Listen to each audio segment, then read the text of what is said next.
Hello दोस्तों, जैसा कि पिछली वीडियो में हम लोग क्लास 10th के प्रश्नावली 4.1 का पहला क्वेश्चन पढ़ चुके हैं और आज हम लोग दूसरा क्वेश्चन पढ़ेंगे। जैसा कि दूसरा क्वेश्चन आपके सामने दिखाई दे रहा होगा। दूसरा क्वेश्चन में है कि निम्न स्थितियों को द्विघात समीकरणों के रूप में निरूपित कीजिए। देखिए, जो ये सब दिया है ना क्वेश्चन, पहला, दूसरा, तीसरा, चौथा, ये लैंग्वेज के रूप में दिया है। आपको क्या करना है कि इनको आप द्विघात समीकरण के रूप में बना के छोड़ना है। ठीक है, हल नहीं करना है, हल करने के लिए नहीं बोल रहा है, केवल क्या बोल रहा है कि आप द्विघात समीकरणों के रूप में निरूपित कीजिए। चलिए इसको बनाते हैं हम। पहला क्वेश्चन, पहला क्वेश्चन देख सकते हैं। पहला क्वेश्चन में है कि एक आयताकार भूखंड का क्षेत्रफल 528 मीटर स्क्वायर है। क्षेत्र की लंबाई मीटरों में दिया है कि मीटर में ही मानना है कि क्षेत्र की जो लंबाई है वो चौड़ाई के दुगने से एक अधिक है। ठीक है, चौड़ाई के दुगना से एक अधिक है, तो हमें भूखंड की लंबाई और चौड़ाई ज्ञात करनी है। चलिए इसको हल करते हैं। सबसे पहले एक आयताकार बना लिए भूखंड। ठीक है, ये आयताकार क्या है? भूखंड है। ए बी सी डी और इस क्षेत्रफल दिया है 528 मीटर स्क्वायर। ठीक है, चलिए क्षेत्रफल दे दिया है। क्षेत्रफल 528 मीटर स्क्वायर। ध्यान दीजिएगा, अब समझिएगा। क्या कह रहा था कि एक आयताकार भूखंड, ठीक है, एक आयताकार भूखंड का क्षेत्रफल 528 मीटर स्क्वायर है। क्षेत्र की लंबाई, देखिए भैया, इसको लंबाई कहा जाता है, इसको क्या कहा जाता है? लंबाई। और लंबाई दोनों क्या होता है? बराबर होता है। आयत में क्या होता है कि आमने सामने की भुजा बराबर होती है। ये वाला बराबर होगा इस भुजा के और ये वाला भुजा होगा इस भुजा के बराबर, यानी चौड़ाई दोनों दिन बराबर, इसको चौड़ाई कहा जाता है। ठीक है, तो कह रहा है कि क्षेत्र की लंबाई जो है ना, लंबैया, ये लंबाई उस चौड़ैया के दुगना से एक अधिक है। देखिए, क्षेत्र की लंबाई चौड़ाई के दुगने से एक अधिक है। तो अगर हम मान लेते हैं चौड़ाई x मान ले, x मान ले, तो लंबाई जो है वो चौड़ाई के दुगना से, क्योंकि हमको चौड़ाई मानना पड़ेगा, क्योंकि चौड़ाई मानेंगे तबे ना, चौड़ाई के दुगना करेंगे, एक जोड़ेंगे तब ना लंबाई होगा। अगर आप ही लोग से कहा जाए कि आपके पिता का उम्र आपके उम्र के दुगना से एक अधिक है, तो आप क्या कहिएगा कि आप अपना उम्र में 2 से गुणा करके एक जोड़िएगा तब ना पिताजी का उम्र आएगा। तो इसी प्रकार ये लंबाई है, चौड़ाई के दुगना से एक अधिक है, तो चौड़ाई मानेंगे तब ना लंबाई के दुगना करेंगे और एक जोड़ेंगे तब ना लंबाई आएगा। तो यहाँ से हम मान लेते हैं कि माना आयताकार आयताकार भूखंड की चौड़ाई बराबर x। ठीक है, आयताकार भूखंड की चौड़ाई कितना मान लिए? x मान लिए।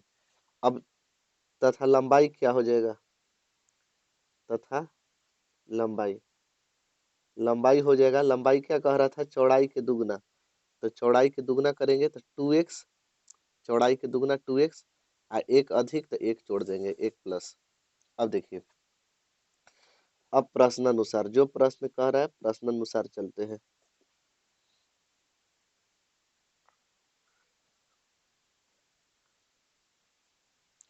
आप लोग एक फॉर्मूला जानते होंगे कि आयत का क्षेत्रफल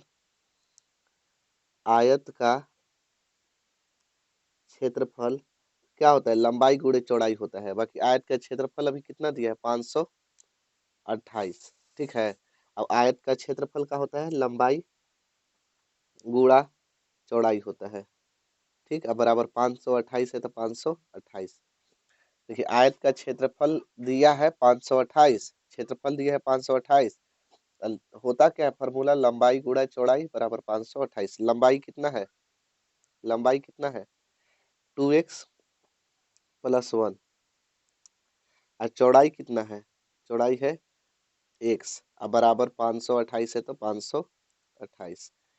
अब देखिए, x का गुणा 2x में करेंगे तो 2x स्क्वायर हो जाएगा। x का गुणा 1 में करेंगे तो x हो जाएगा। अब बराबर 528 है तो 528। अब देखिएगा, 2x स्क्वायर प्लस x, अब प्लस में ना 528 है बराबर के इधर ले आ दिए तो क्या में हो जाएगा, माइनस में। इस साइड ले आ दिए तो माइनस में 528 बराबर हो जाएगा 0।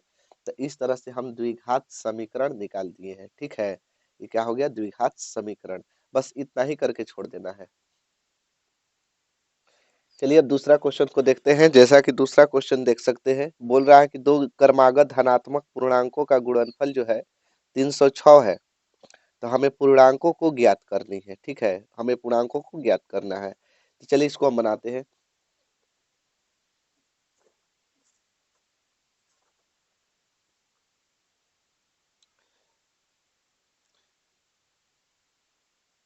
देखिए, दो क्रमागत धनात्मक पूर्णांकों का गुणनफल। ठीक, तो दो क्रमागत, क्रमागत का मतलब समझिए, ये क्रमागत आ गया ना, क्रमागत का मतलब समझिए कि क्या होता है। तो क्रमागत का मतलब होता है क्रम से, क्रम से आना चाहिए। ठीक है, जैसे अगर हम कहेंगे कि 5 के बाद क्या आएगा, तो कहिएगा कि 6 आएगा। 7 के बाद क्या आएगा, 8। ठीक है, 8 के बाद क्या आएगा, 9। तो ये क्रम से आ रहा है, तो उसी को क्रमागत। धनात्मक में जनरली करते हैं प्लस वाला, माइनस में नहीं, क्योंकि पूर्णांक जो होता है प्लस माइनस दोनों में होता है। इसलिए इससे पहले धनात्मक या धनात्मक लिख देता है कि आपको प्लस में ही मानना है।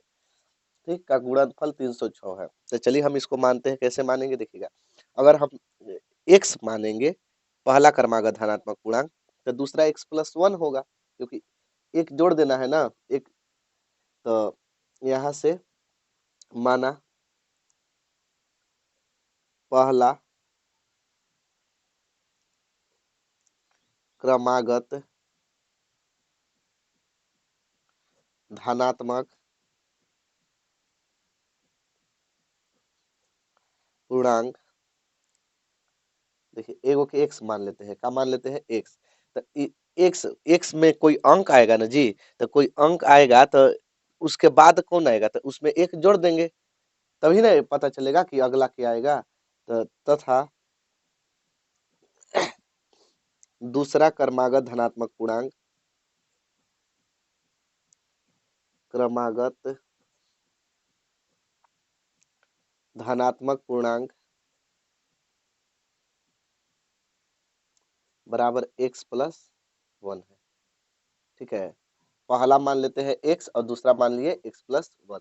अब देखिए, अब क्या बोल रहा है कि दो क्रमागत धनात्मक पूर्णांकों का गुणनफल। पहले प्रश्न अनुसार यहाँ से लिख लेते हैं। अब जो प्रश्न बोल रहा है अब उसके अनुसार से चलेंगे। दो क्रमागत धनात्मक पूर्णांकों का गुणनफल, तो यानी कि पहला और दूसरा का गुणनफल। तो गुणनफल का मतलब गुणा, तो गुणा कर देंगे।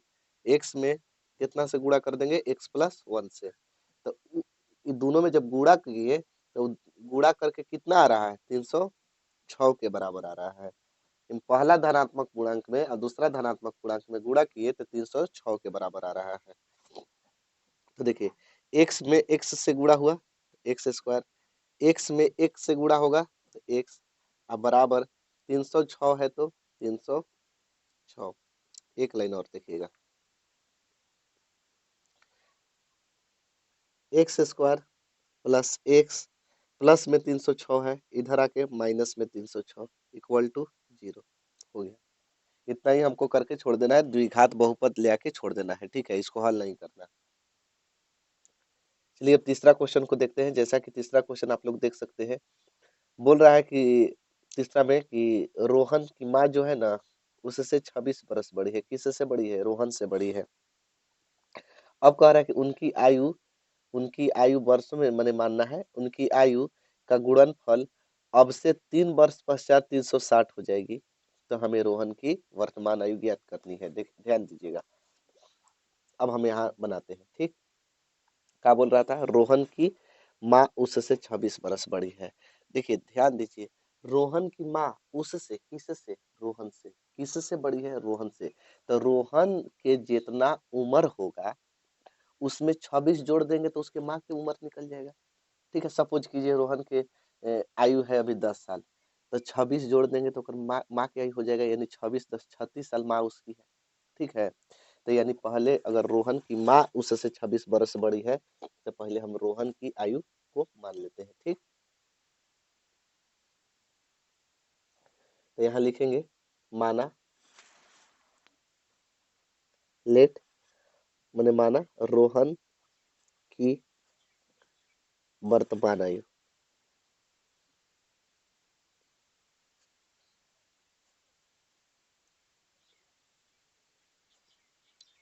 एक्स वर्ष है।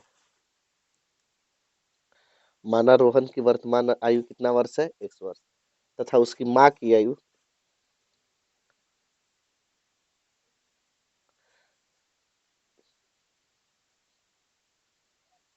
तो रोहन से 26 वर्ष बड़ी है उसकी माँ। तो माँ की आयु कितना हो जाएगा? एक्स प्लस 26 वर्ष। ठीक है। अब कह रहा था कि उनकी आयु का गुणनफल अब से 3 वर्ष बाद, प्रश्न अनुसार ध्यान दीजिएगा। अब बताइए कि उनकी आयु का गुणनफल, गुणा करना है उनकी आयु में। अभी कैसे गुणा करना है? अब से 3 वर्ष बाद, 3 वर्ष बाद ना। तब बताइए कि अगर अभी मान लेते हैं आपका उम्र 15 वर्ष हो रहा है, 3 साल के बाद कितना हो जाइएगा? तो कहिएगा कि 18 साल के। तो अभी रोहन की आयु हो रहा है एक्स बरस, तो 3 साल के बाद हो जाएगा एक्स प्लस 3 बरस के। तब जब रोहन भी 3 साल के बाद इतना हो जा रहा है, तो उसकी माँ भी तो 3 साल बढ़ेगी। तभी एक्स प्लस 26 बरस माँ के हो रहा है उसके। तो 3 साल बढ़ेगी, तब एक्स प्लस 26 और प्लस में 3, दोनों मिला के कितना हो जा रहा है? दोनों का गुणनफल कितना? गुणनफल मैंने गुणा, गुणनफल मैंने गुणा। 3 वर्ष बाद 360, उसकी गुणा करके 360 हो जा रहा है। अब देखिए, एक्स प्लस 3 और एक्स प्लस 26 है ना, 26 और 3 29। ठीक है, 26 और 3 कितना हो जाएगा? 29 बराबर 360। अब गुणा कर देते हैं। एक्स का गुणा एक्स में करेंगे, एक्स स्क्वायर। एक्स का गुणा 29 में करेंगे, 29x। एक्स का गुणा दोनों में कर दिए। अब 3 का गुणा एक्स में करेंगे, 3x। और 3 का गुणा 29 में करेंगे, 29 दिया 87। अब बराबर 360 है, तो 360। देखिएगा, एक्स स्क्वायर जोड़ 29 और 3 32, एक्स प्लस 87 के 87 या प्लस में 360 है ना, बराबर के इधर ले आइए, तो माइनस में या बराबर 0। अब यहाँ से देखेंगे कि एक्स स्क्वायर प्लस 32x, 360 में से 87 घटा दीजिए, 10 में से 7 गया 3, ये बच गया 5, 15, 15 में से 8 गया 7, 8 7 15। ठीक है, आई 273 इक्वल टू 0। बस इतना ही हो गया आंसर। चलिए अगला क्वेश्चन को देखते हैं। अगला क्वेश्चन जैसा कि देख सकते हैं, कह रहा है कि एक रेलगाड़ी 480 किलोमीटर की दूरी समान चाल से तय करती है। यदि इसकी चाल 8 किलोमीटर प्रति घंटा कम होती, तो वह उसी दूरी को तय करने में 3 घंटे अधिक लेती। हमें रेलगाड़ी की चाल ज्ञात करनी है। ध्यान से समझिएगा भैया, ठीक है। एगो रेलगाड़ी है, 480 किलोमीटर की दूरी जाती है, दूर जाती है। एक समान चाल से, जैसे एक समान चाल किसको कहते हैं कि 60 किलोमीटर पर घंटा की अगर रफ्तार से चल रही है ना, तो वो 60 के रफ्तार से जा रही है। ठीक है, तो उसको एक समान चाल कहते हैं। माने जो चाल से उसका जाना है उसी। अब का कभी कभी हो जाता है कि चाल घटा या बढ़ा देता है रेलगाड़ी। तो कह रहे हैं कि इसकी चाल 8 किलोमीटर अगर कम होती, प्रति घंटा कम होती, तो वह उसी दूरी को तय करने में 3 घंटा अधिक समय लेती। अगर आप ही समझिए, यहाँ बताइए कि चाल को कम करिएगा तो ज्यादा समय लगेगा। आप ही साइकिल चला रहे हैं, ठीक है, एकदम धीरे धीरे चला रहे हैं तो स्पीड में थोड़ा चला रहे हैं तो कम समय लगेगा कहीं पहुंचना है तो। अगर यही धीरे धीरे आराम से जा रहे हैं तो ज्यादा समय लगेगा। तो अपने चाल को घटा दिया, तो उसको 3 घंटा ज्यादा समय लग गया। तो रेलगाड़ी की चाल कैसे ज्ञात होगा? ध्यान दीजिए। पहले हम मान लेंगे, माना रेलगाड़ी का एक समान चाल, एक समान चाल x किलोमीटर प्रति घंटा है। रेलगाड़ी का एक समान चाल कितना है? x किलोमीटर प्रति घंटा। अब कह रहा है कि 8 किलोमीटर प्रति घंटा अपना चाल कम कर देता है। चाल कम होने पर, होने पर। तो पहले चल रहा था x किलोमीटर प्रति घंटा की रफ्तार से, 8 किलोमीटर प्रति घंटा कम कर दिया तो x माइनस 8 हो जाएगा। 8 किलोमीटर प्रति घंटा कम किया तो कितना हो जाएगा, x माइनस 8 किलोमीटर प्रति घंटा हो जाएगा। अब सुनिए, तो कम कर दिया तो उसको ज्यादा समय लगने लगा। दूरी कितना है, दूरी दिया है 480 किलोमीटर प्रति घंटा, 480 किलोमीटर प्रश्नानुसार। बस यहाँ अगर आप ध्यान दीजिएगा ना तो सब बन जाएगा, कोई दिक्कत नहीं होगा। दूरी बटा में चाल बराबर समय, समय, ठीक है। ये थोड़ा सा ध्यान देना पड़ेगा, समीकरण निकालने में बहुत लोग के दिक्कत भी होता है, तो इसलिए हम बता दे रहे हैं, ध्यान दीजिएगा ध्यान से, ठीक। देखिए यहाँ थोड़ा सा रफ करके हम बता रहे हैं। ये जो रेलगाड़ी है ना, ये रेलगाड़ी जो है ये स्पीड में चल रहा है, स्पीड में। ये जो रेलगाड़ी है ना, मतलब एक ही यही रेलगाड़िया है। पहले तो स्पीड में चला, एक समान चाल से, एक समान चाल। अब चाल कम कर दिया तो थोड़ा स्लो हो जाएगा, स्लो, ठीक।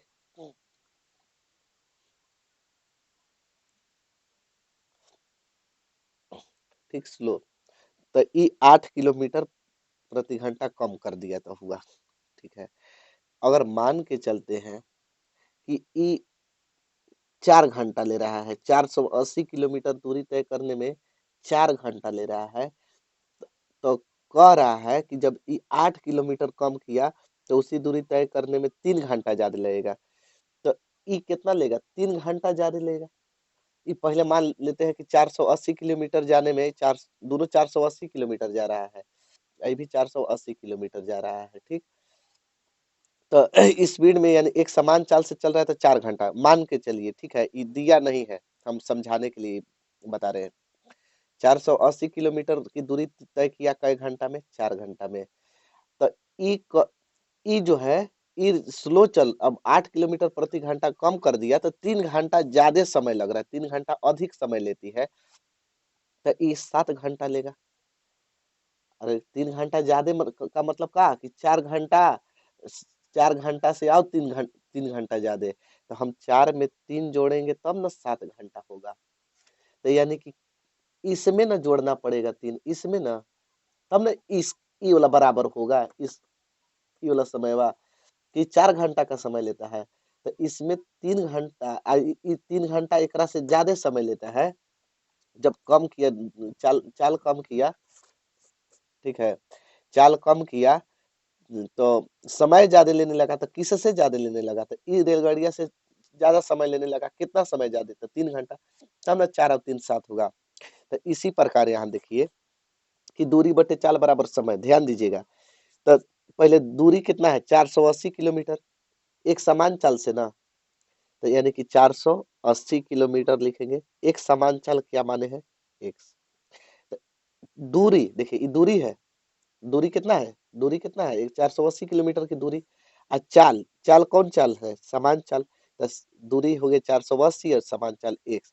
तो देखिए दूरी बटा चाल, ये एक समय आ गया, ये एक्स की जगह कोई अंक रहता तो समय का मान निकलता, बराबर। फिर यही दूरी, जब इसकी चाल 8 किलोमीटर प्रति घंटा कम होती, तो उसी दूरी को, तो उसी दूरी यानी 480 किलोमीटर को, कब, जब 8 किलोमीटर प्रति घंटा चाल कम हो जाए तो इतना। तो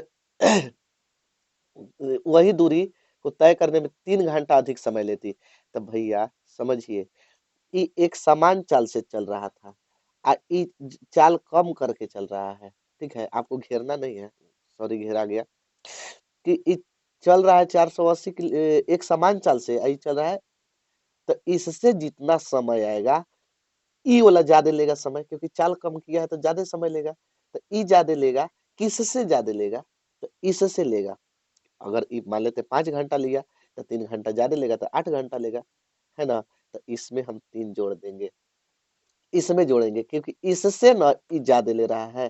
तो इसमें ई मान लेते जितना भी आएगा उसमें 3 जोड़ेंगे तो ई बराबर इसका समय हो जाएगा। तो अब हल कर लीजिए, 480 बटे में एक्स माइनस 480 बटा में एक्स माइनस 8 बराबर प्लस में 3 है तो माइनस में। क्या किए, प्लस में था इधर ले गए माइनस में हो गया, ये प्लस में था इधर ले आए माइनस में हो गया।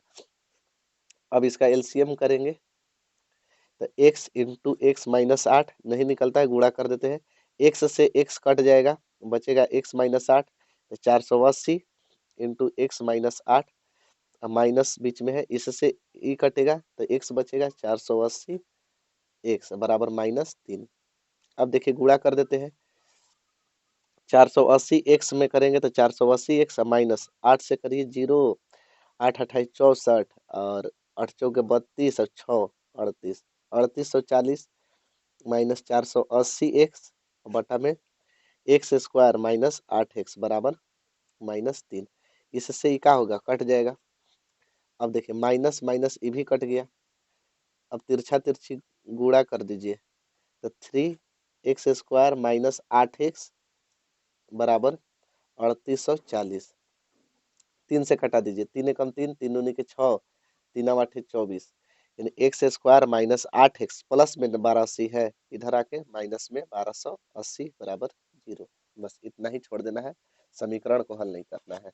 समझ में आ गया होगा, नहीं समझ में आ गया नहीं आया होगा तो पीछे करके वीडियो देख सकते हैं, ये आपके हाथ में है।